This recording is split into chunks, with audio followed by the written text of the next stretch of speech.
Hello, everybody. Welcome back. I am Leher Jain, a second year law student at the National Law School of India University, Bangalore. And on behalf of the CLAT Tutor legal team, I will be discussing a legally relevant topic today. Recently in the news, it was reported that M. Sivasankar, who is an IAS officer, has been granted bail. Now, he was in judicial custody for a long time, and now he's been granted bail. He was also the erstwhile principal secretary to the Chief Minister of. The name of this case is M. Shivashankar versus Union of India. And the judgment we will be studying today is the Kerala High Court judgment, which was delivered by a single judge bench consisting of Justice Ashok Menon. Now, this case is extremely important because it's related to dollar and gold smuggling, and it was filed by the Enforcement Directorate against M. Shivashankar. Now, a quick recap of backgrounds and facts which led up to this case is that the IS officer was accused of committing an offense punishable under Section 3 and 4 of the Prevention of Money Laundering Act, or the PMLA. Now, we will study what these sections exactly say. The reason why he is accused in the present case is because a group of four people were caught smuggling gold from the UAE into India, which was worth crores of rupees. In relation to this, there was a dollar smuggling case also found out. Now, when the Enforcement Directorate started investigating into this matter, they found out that the accused was also named as an accomplice. And he was named as an accomplice directly for the dollar smuggling case of 1.3 crore rupees. And hence, after this, he was arrested by the police. He was under judicial confinement by the police while his case was going on. Now, Section 3 and Section 4 of the Prevention of Money Laundering Act. Section 3 defines the act, and Section 4 provides the punishment for the same.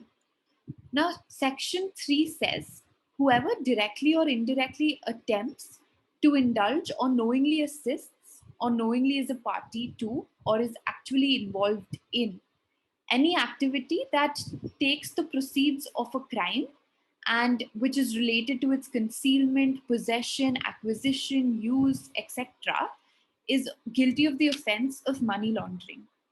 Now, it must be noticed that this offense of money laundering has been defined in quite a wide manner. It includes anything right from its concealment to its possession or its acquisition, even of any money that is related out of criminal activities or that is manufactured out of criminal activities.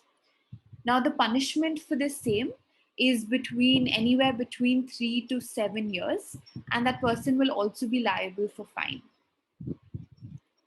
Yes. Section 45 has also become extremely important in this case because this is the section which makes the offense cognizable and non-bailable. It basically says that anybody who has been imprisoned under this act will not be released on bail unless the following grounds are fulfilled.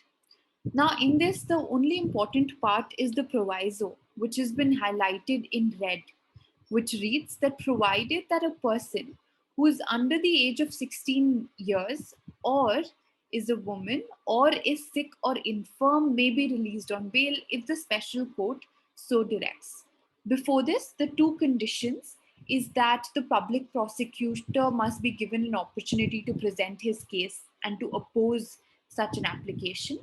And second, that the court must be satisfied that there are reasonable grounds for believing that he is not guilty of such an offense. So you must take note that the court does not have to determine whether he is actually guilty of the offense or not in matters of release on bail. However, the only thing that the court needs to do is a prima facie analysis to see whether the accused is guilty or not. Now, let's see the arguments that the petitioner as well as the prosecution put forward. The petitioner used Section 45 of the PMLA to its full use by first saying that there are absolutely no concrete facts which show that he has committed this offense. And secondly, he also informs the court that he is dealing with a sickness or infirmity in this present time. Now, the prosecution says that the bureaucrat in this present matter is an extremely powerful man who can very easily tamper with evidence, and hence he must not be released on bail.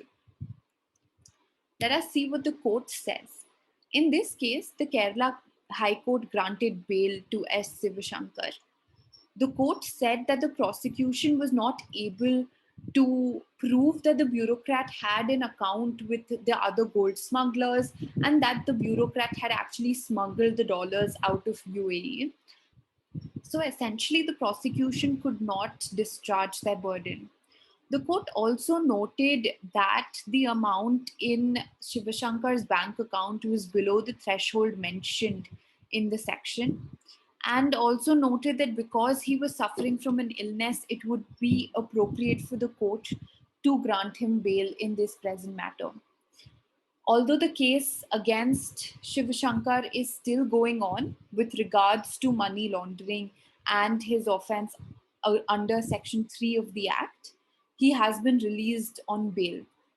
And that is what we've discussed today. I hope today's session was helpful. Thank you so much for watching. Please do mail us if you have any further queries and leave your feedback in the comment section.